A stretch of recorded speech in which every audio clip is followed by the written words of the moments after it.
used to think that soccer was one of the most boring sports on the planet.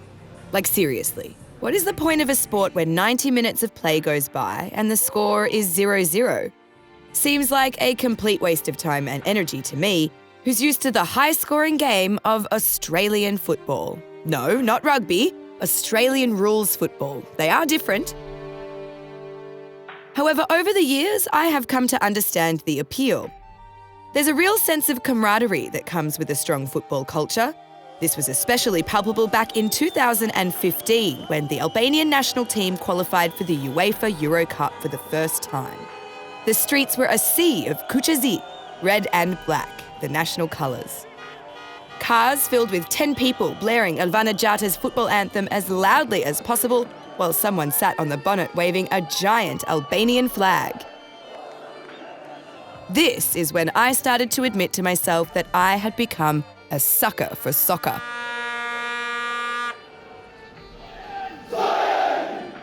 I'd been to a few of the local Superliga games, Forza Tirana, but as the national matches were played outside of Tirana until the construction of the new stadium, Cemal Stafa in Tirana, I hadn't had the chance to go to a national match.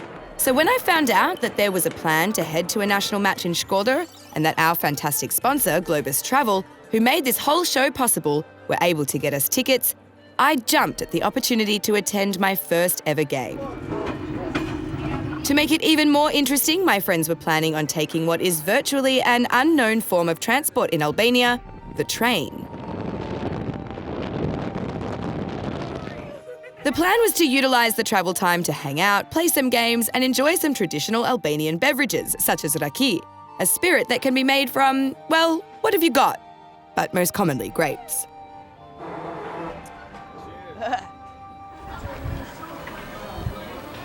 Talk to locals and most of them will tell you that the train doesn't run, but it does, on a strict schedule too, as me and the crew found out as we began our adventure. So our director is not on the train, but we've started to leave. Yo! Run, boy! Run! Along the way, we had a great chat about education in Albania and how it compares to other places international teachers have worked.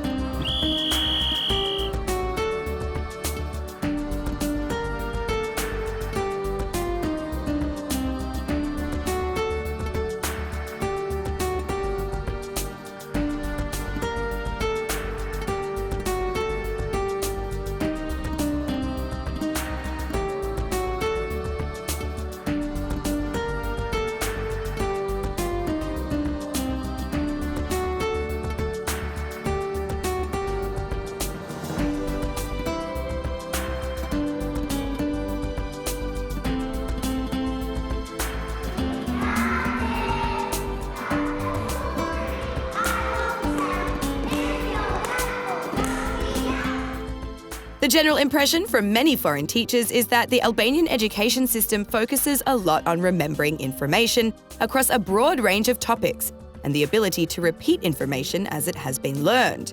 In contrast, most of the private international schools focus more on project-based learning and the development of critical thinking skills. Okay, so if you can introduce yourself, who are you, where are you from? Okay, my name is Ian Graham and I'm from Columbus, Ohio in the United States. And this is my first year here in Tirana. Okay, and how are you finding it so far? So far I love it. It's been a really interesting transition into the culture and the lifestyle here, but it's been a really good year so far. Okay, is this your first opportunity teaching abroad outside of the US? It's actually my second. I taught 1 year. I taught English as a second language in South Korea. And how does your experience in Albania compare to your experience in South Korea? In the Albanian education system here, especially at ACT, it's a little bit more of a school atmosphere, where in South Korea it seemed more of a business-like atmosphere. The education was a little bit too serious in South Korea, where there's a little bit more of a relaxed feel among the population when it comes to education here in Albania. So, okay. So would you say that the school is more focused on the actual education side rather than profits and yes, bottom definitely. line? I think that the school's more focused on the education and just the development of the students as not only students, but also as people, where I felt in Korea it was more focused towards helping them pass specific tests. Right. Especially in the English language acquisition. So. Okay, and what were your stereotypes of Albania before arriving here? To be honest, I didn't have too many stereotypes other than when many people mention Albania, especially Americans, they mention the Hollywood movies of like Taken or things like this. So it was kind of a negative representation in that sense.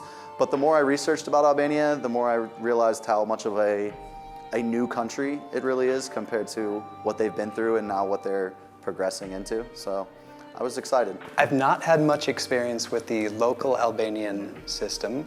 I have experience with the system that we have in place here, Sure. which is the International Baccalaureate program. And in terms of that, our focus is actually to have a curriculum that is quite standard throughout the world. Yes. And so with it to that, it certainly meets the expectations there. Okay, so you feel it is implemented in the same way that it is in other countries? To my knowledge and my experience with the programs that I've had, the program here is quite consistent with my experiences elsewhere. Kids all around the world play. That's their method of learning, they play.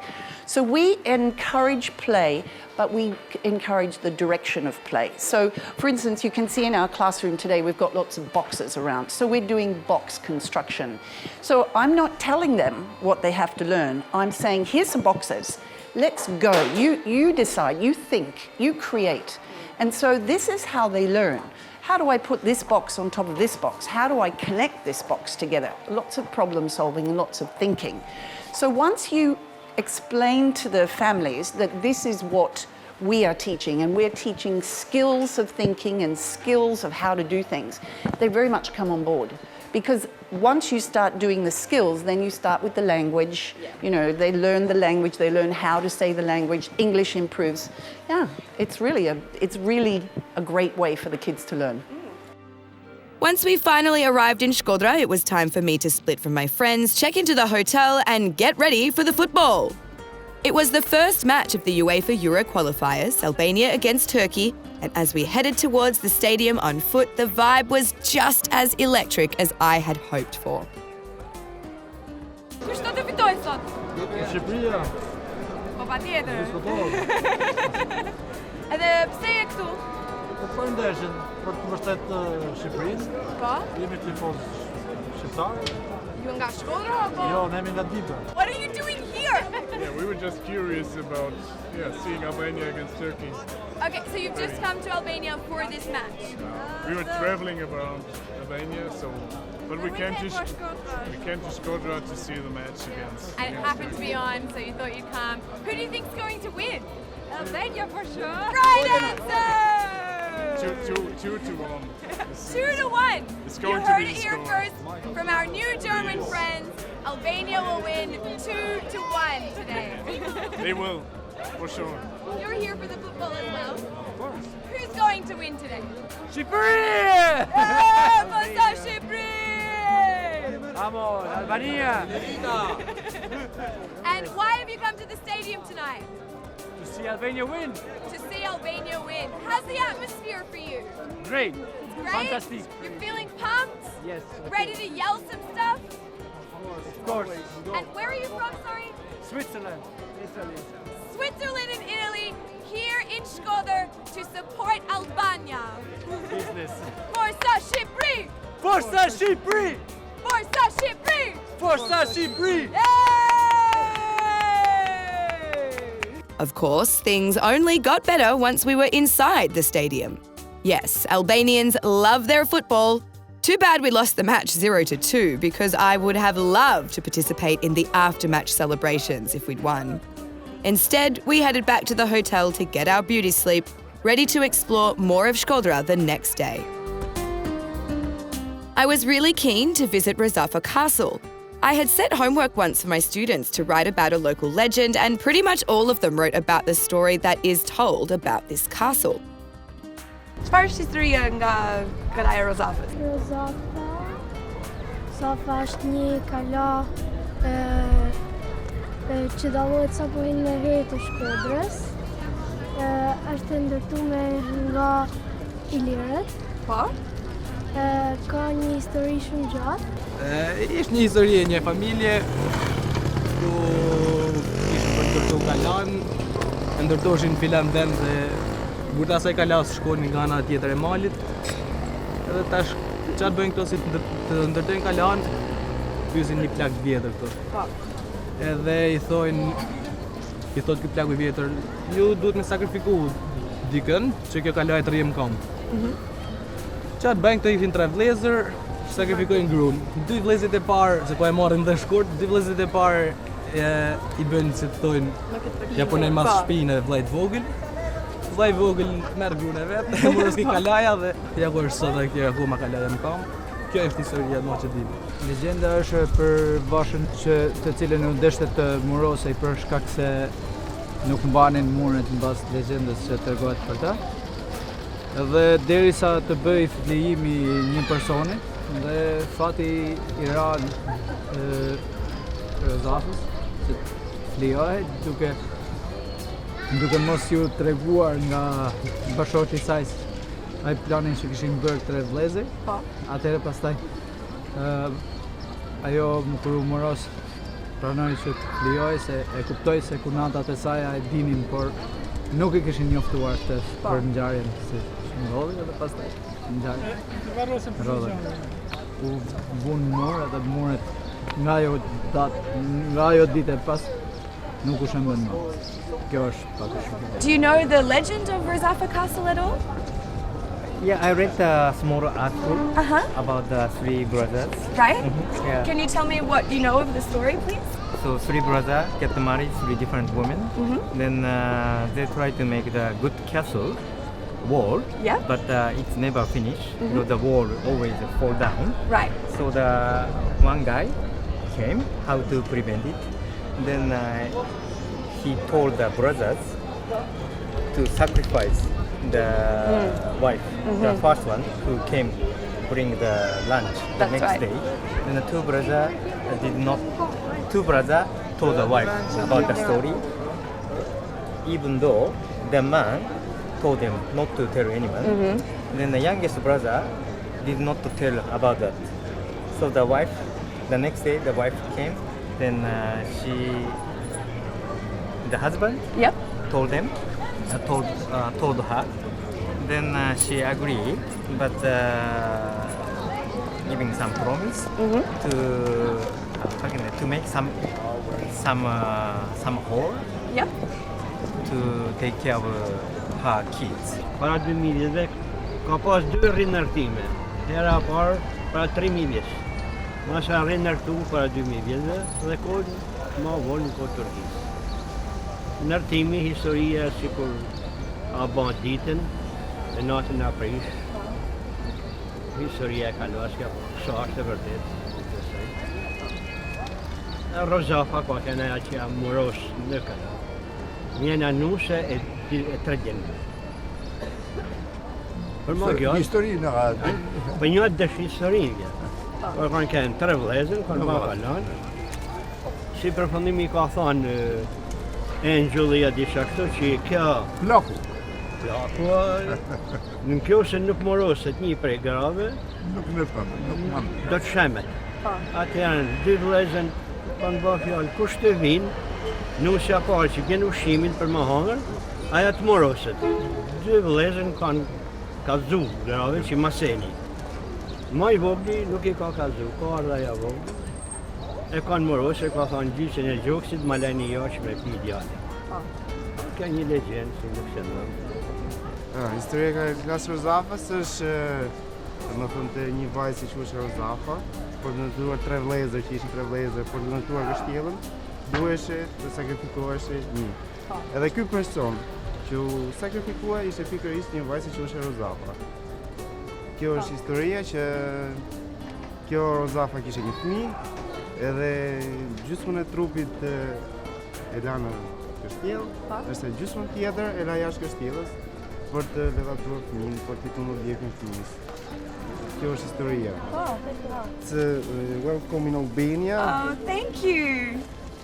Po faktin kurse. Flamuri Okej. është. It's for you. Shumë faleminderit, sa bukur është. Okej. Rafsh. Po, e keni dhuratë. Oh, shumë faleminderit. Shumë faleminderit. Shumë faleminderit.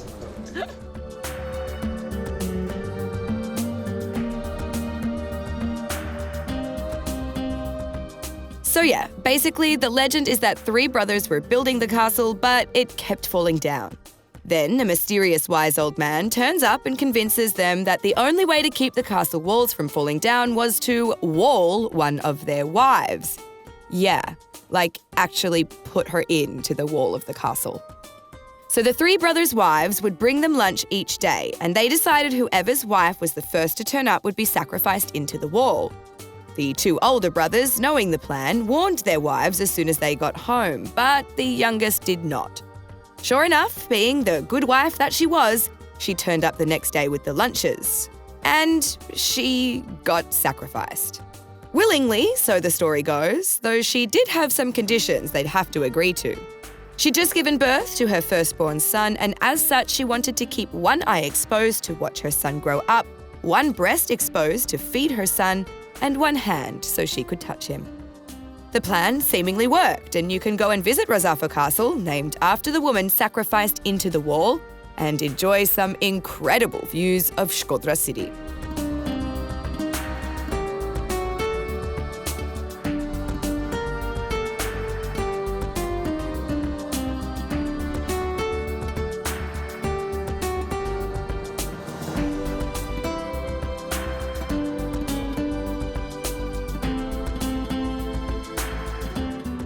Shkodra certainly has a rich history, and I was really keen to learn more.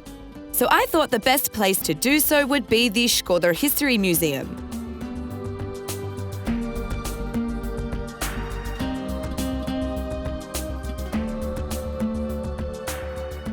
Thank you so much for having us here at the History Museum of Shkodra.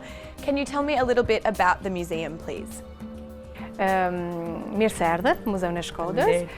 Ky është Muzeu Osokuka, Muzeu Historik I Shkodrës.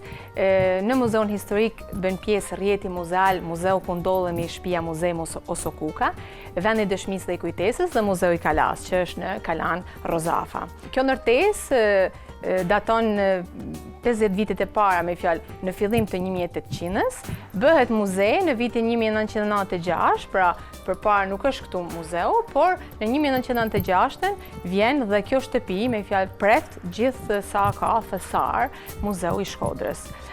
Fillojmë guiden në këtë pjesë të shtëpisë dhe në dy ekspozita që është njëra pinakoteka me gjithë pikturat që ka arkivi muzeut dhe tjetra arkeologjia, pjesë e arkeologjisë. Shumë faleminderit. Can you tell me a little bit about the traditional clothing that you have here and what is traditional clothing of Shkodra in particular? Kjo është një ndërtesë tradicionale shkodrane, pra e familjeve muslimane të Shkodrës.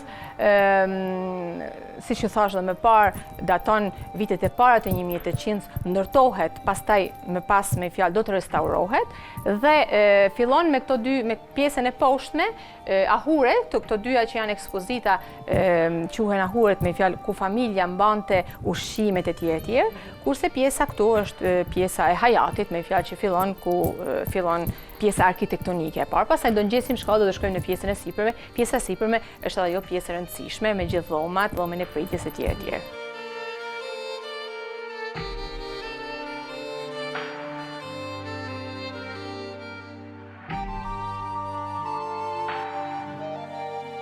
Atëherë, kjo është pinakoteka me gjithë pikturat e arkivit. Fillojmë me piktorin Simon Rota, që është një prej piktorëve më të rëndësishëm shkodran, shumë realist, rimerr personazhe të përditshme, pra personazhe të realitetit dhe në mënyrë fotografike I reprezenton. Tu kemi Shit Shajaku të vitit 1950. Shumë bukur është. Kalojmë në tjetrën. Njëra nga pikturat është sipër se kemi bërë një ekspozitë etnografike. Ky është Terziu, gjithmonë Simon Rota është 1948. Për të vazhduar më pas me Malsorin, 1953 dhe me pazarin e vjetër e Shkodrës. Ky është pazari i vjetër, edhe këtu në mënyrë gjithë personazhet tipike, veshjet të atyre viteve dhe kjo daton 1950. Vazhdojmë më tej me pikturën, do të themi më të bukur në absolut të Kolidromenos, një piktor, artist 360 gradë, pra është i kompletuar, një prej figurave më të rëndësishme të ambientit artistik shkodran, shqiptar, do të themi edhe europian. Daton 1876 kjo piktur, 2 rrugt, këtu reprezenton ferrin dhe parajsen. Ka shumë ironi, ka shumë realitet. Thuhet që rimerr Dante Alighieri me Divina Commedia në këtë vepër, me fjalë në këtë piktur, dhe personazhet, punimi është në detaje perfekt. Shumë bukur është. Edhe pjesa e gjithë me fjalë personazhe, po edhe gjithë pjesa e natyrës, peizazhi, pastaj ka edhe këtë mënyrë ironike, mënyrë për të nga një herë me fjalë për të dënuar realitetin asaj kohe, që gjithë ato që janë të pasur shkojnë në pajars, kurse të varfrit shkojnë në ferr. Kjo është një mënyrë për të, siç e thash më parë, për të dënuar realitetin. Vazhdojmë më tej me pikturat e tjera të realizmit, janë gjithë pikturat piktorësh të mëdhenj si Kel Kodheli, Ferdinand Paci, e tjerë, dhe gjithë pikturat më tej të realizmit socialist, me fjalë të periudhës së viteve 1950 e mrapa. Ky është Luish Gorakuqi, ky është anonim si pikturë, pra pa autor. Dhe kjo rreth viteve 1930, figura Luish Gorakuqi, një prej figurave më të rëndësishme të kulturës shkodrane. Vazhdojmë, të tjera datojnë të gjitha 1970, 80 e tjerë. So these ones are more recent than the ones on the other side.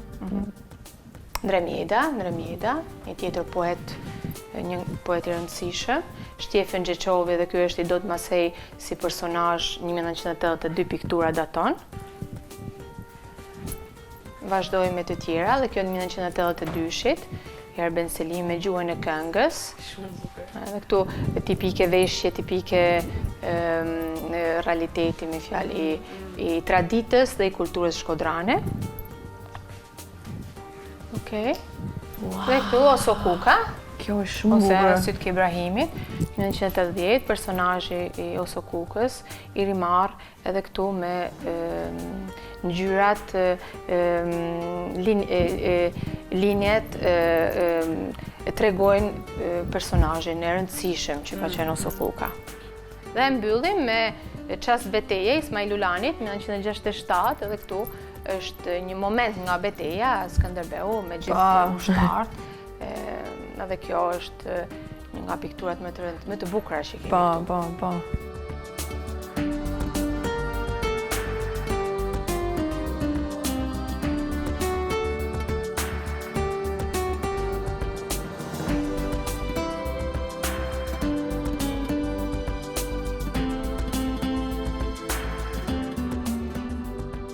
Atëherë kjo është një nga dhomat e shtëpisë në ambientet sipër. Kjo është dhoma pritjes. Këtu i zoti shtëpisë pritte miqt, zakonisht ishin burra, dhe burrat gjithë ulshin këtu rreth tavolinës, dhe sipër qëndroshin gratë. Kjo është pjesa e trapazanit, kjo quhet trapazan, dhe gratë në shkalla aty ngjiteshin sipër dhe dëgjonin muhabetin e burrave. Kjo është dhomë ku kemi ekspozuar kostumet tipike. Këto janë kostumet e femrave, pra të grave shkodrane. Kjo është gruaja malcore, gruaja katolike, dhe i pari atje është gruaja muslimane me gjithë qinisjet. Kurse përballë janë të burrave malcori, burri katolik dhe burri musliman. Tipik, një kostume kemi edhe të tjera në fondin e etnografisë, po këto janë më të bukurit. Dhe vetë dhoma është një nga, vetë oda pritjes është një nga më tipiket, me fjalë, të arkitekturës dhe të punimeve me dru shkodrane. Can I ask, what are the characteristics of traditional clothing from Shkodra?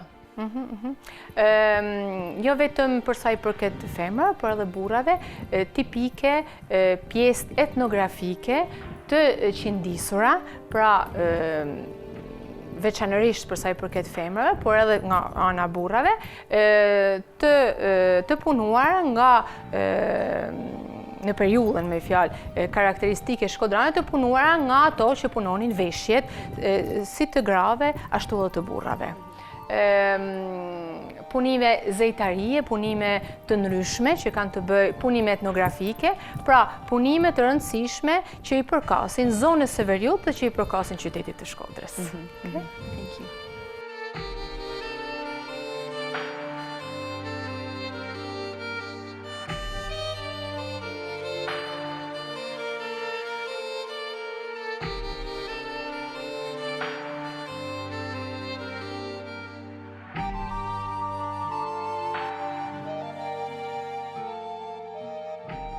Atëherë, këtu është biblioteka.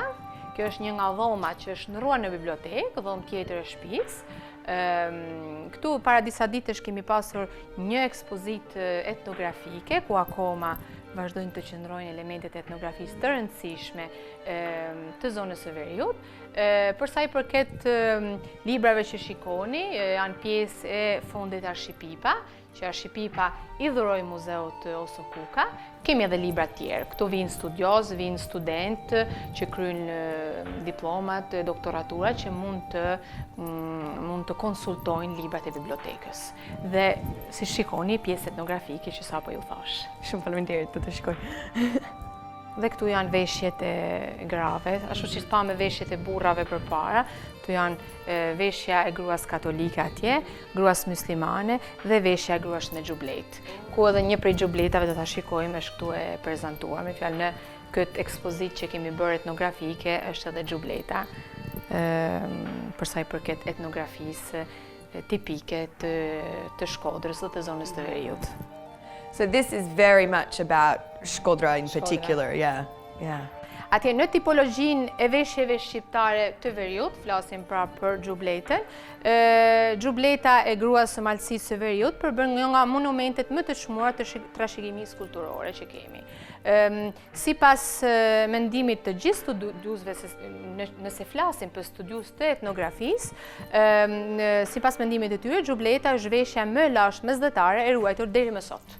Dhe kjo është për t'u vënë në dukje, shumë e rëndësishme. It's really beautiful. And it's very detailed. The clothing is very intricate and you can see that like this. Realist. E këto janë pjesë të tjera. Këtu është një nga pikturat që janë në pinakotekën poshtë, gjithmonë në Simon Rotës, gruaja shkodrane katolike, e kemi vënë në këtë ekspozitë për të treguar pjesët e rëndësishme, jo vetëm të kostumit, por edhe pjesët e bizhuterisë të asaj periudhe. Shumë bukur. Për t'u vënë në dukje një tjetër pikturë dhe një tjetër punim i Simon Rotës, këtu janë gjitha veshjet e veriut. Të piktuar e gjithë e bëra me dorë, ku përsa i përket edhe veshjeve katolike, muslimane, të burrave, të grave, qytetare, malësore dhe të zonave rurale të veriut.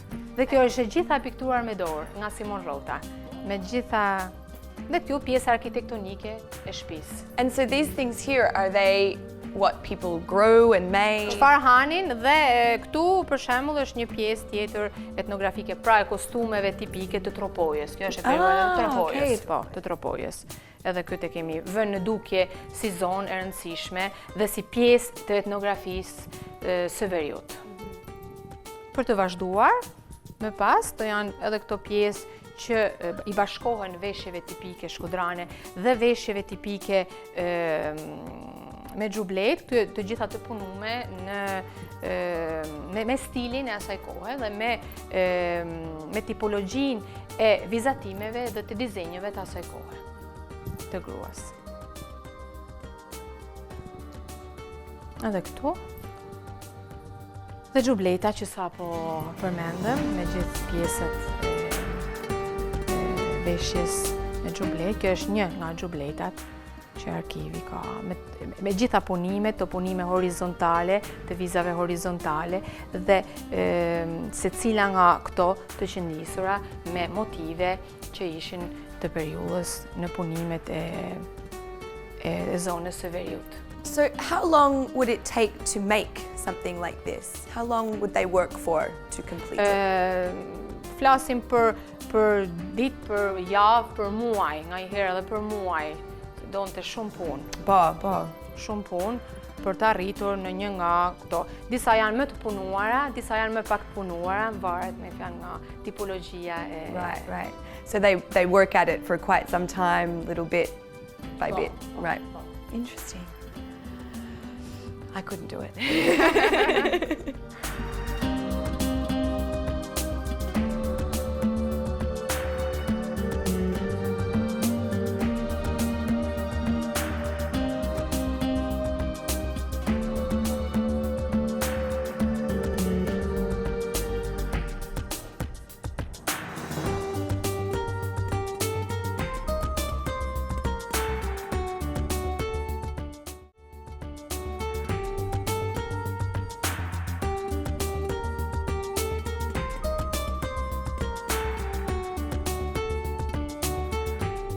So one thing about Albanians is that when they invite you for coffee or for dinner or something like that, whoever offers the invitation is always the person who pays the bill at the end. So since I'm about to meet with a lovely expat who's moved here just about 1 month ago, and I've invited her for coffee, I need to get some money out so I can pay for her.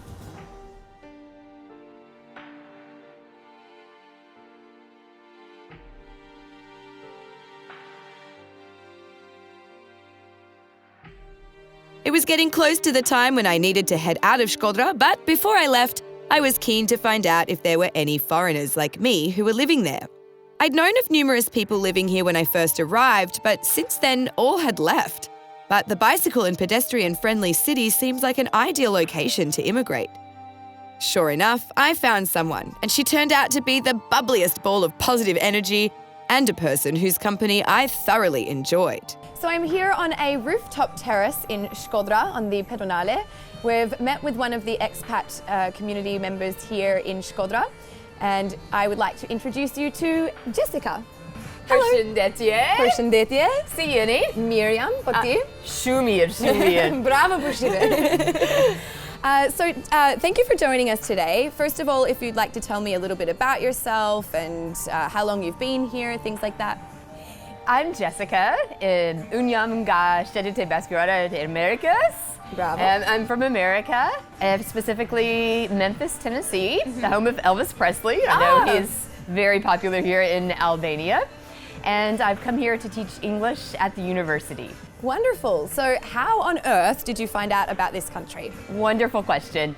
I am here on an English language fellowship, and they place English teachers all around the world. I feel very fortunate that I was placed here in the beautiful cultural capital of Albania, Shkodra. Fantastic. And so you mentioned that it was sort of selected for you. What were the other options, and how did you feel when you found out it was Albania? At first, I wasn't quite sure what to think. I said, Albania is in Europe. And then I started looking at the map and I thought, Italy? Well, my mother's from Italy. And then I started thinking Greece. And then the more I read, I understood that Albania was really an undiscovered gem of Europe. And so I was very, very excited the more I learned about Albania. Fantastic. And so since you've been here, what have been your first impressions? Of all of the places I've traveled, Alexandra, the people in Albania are the kindest, the absolute kindest.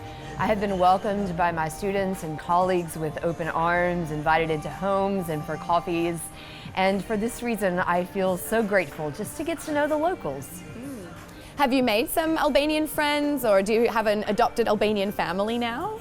That's a great question. I feel like I've made many Albanian friends through my job. The people have invited me out and I've accepted at every turn for a coffee, and in this way I think it's been good to form relationships. You've been here only a short amount of time, and so that means everything is a little bit fresh for you. Absolutely. What have been some of those cultural shocks that you've experienced while you've been here? Oh, wow. You know, I think in a month's time, to be honest, the quality of my life has drastically improved. Yeah. And this to me has been the biggest shock. I'm walking everywhere, I'm eating fresh foods that come from no more than 50 kilometers around Shkodra. It is a spectacular living experience, and for this reason I feel better. I actually saw my real estate agent yesterday and his wife, and I said, wow, in a month you look like a different woman, and completely I feel like a different woman, but this is the Albanian way.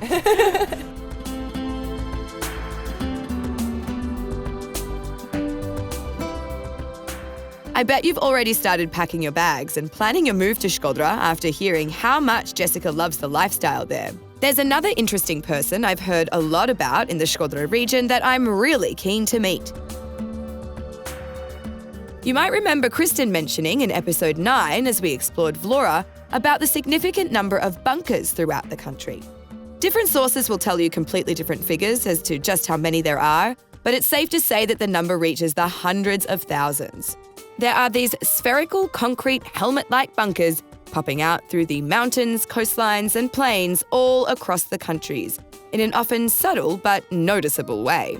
They were built by the former dictator Enver Hoxha, who reigned for half a century and built these due to his intense paranoia of an impending invasion, although the situation has never actually come to light. Being so hard to remove and with land now being returned to private ownership, some citizens have been left with what many locals refer to as these concrete monstrosities on their private lands. One thing that is pretty popular about Albania and pretty well known is that the landscape is scattered with these old communist bunkers, hundreds of thousands of them to be in fact. And no matter where you go in the country, you're likely to be able to see some, even if you're in the middle of nowhere. So we've come to visit a very special one today. It's actually a bunker that has been turned into a tattoo parlor. We're going to meet the tattoo artist and see some of his work and find out why he converted a bunker into a tattoo parlor to begin with. So let's go and meet him. Some try to remove them, often to no avail, but the more entrepreneurial have rolled with it and tried to make the bunkers into a more usable space. There's a hotel in Golem, a fast food shop in Kavaja, and here in the north, near the Montenegrin border at the village of Bajs, is the home of one man who turned his backyard bunker into his very own tattoo parlor, allowing him to practice a skill he picked up while doing time behind bars. So we're inside one of the old communist bunkers, and we're here because this has been turned into a tattoo parlor. I'm here with a very special tattoo artist. Thank you for joining us today. Can you maybe introduce yourself for us, please? My name is Keci Marku. I'm from around here. And what made you decide to become a tattoo artist to begin with? Well, I was good in drawing since I was a kid, and then all of a sudden that follows me, so I keep on drawing and painting and things like that. So one day I decided, to open some little tattoo shop. And what made you choose a bunker as your destination? Well, the bunker happened to be here, and when I came, I bought the house here, so happened to be in this land, and I decided to use it for something. So, I started as a hobby, with the tattoos, and then, people kind of like it, and I end up in here.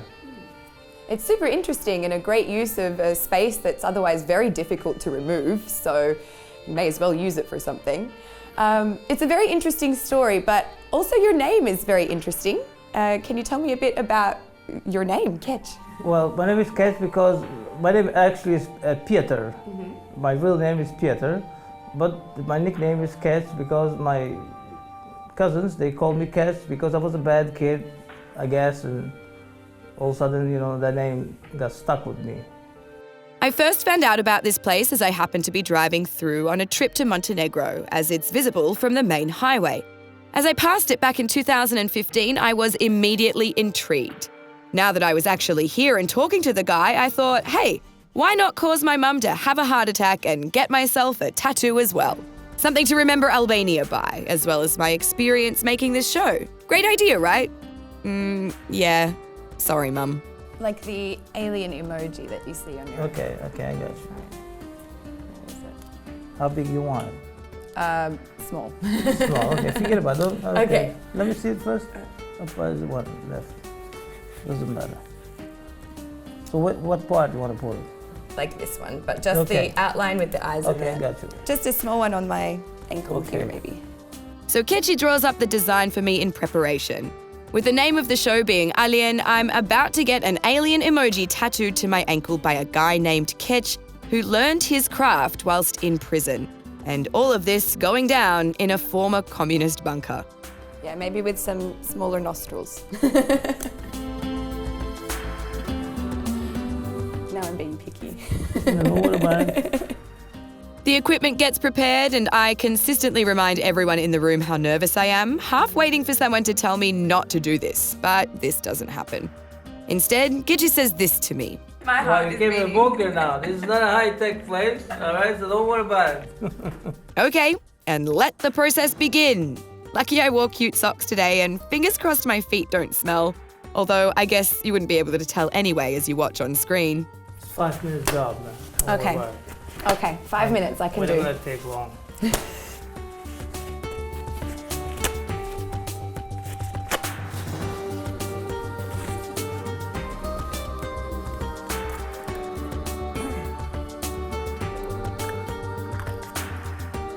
So do you have tattoos almost all over your body? Yeah? Prison tattoos. They're done in prison. Uh-huh. And what part of the body hurts the most? Well, I cannot tell you. Ah, okay. It hurts everywhere.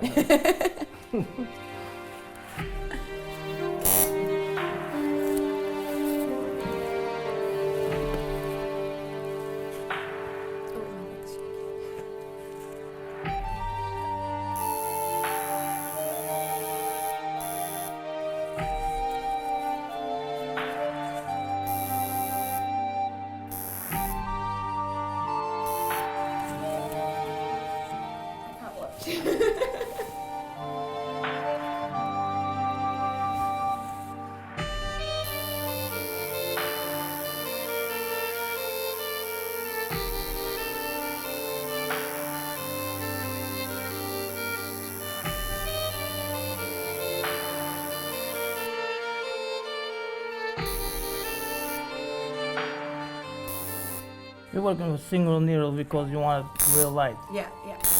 Okay.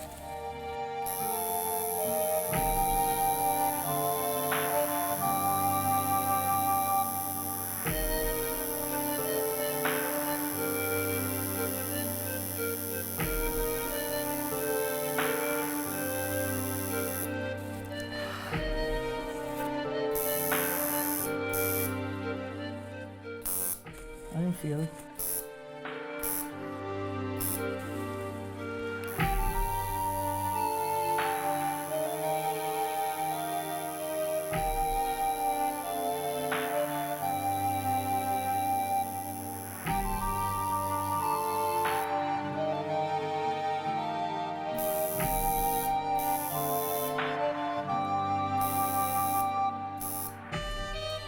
Pet serra, pet jashtë serra.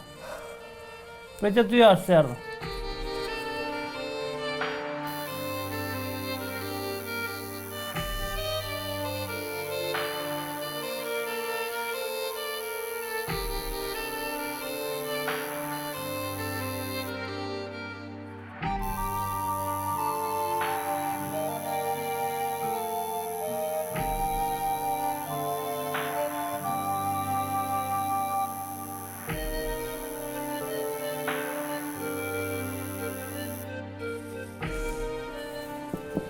Okay.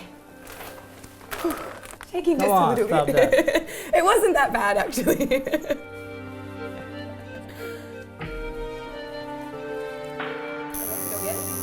No, just... Thought we were done.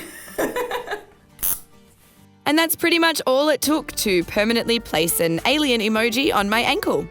Jokes aside, this really is a great memory to hold onto for life, and I have to thank Ketch and everyone else who's worked on this project so far for helping to create this program and show the world what Albania has to offer. Of course, you haven't really been somewhere unless you've got the Instagram photos to prove it these days. To finish up my time in Shkodra, I headed to the Mess Bridge to snap some pics for the gram and contemplate all that I have been able to experience about Albanian sport culture, transportation and history including some myths and legends. Whatever you might think about casting a woman into the wall of a castle, it sure does make a good story. See you next week on Alien.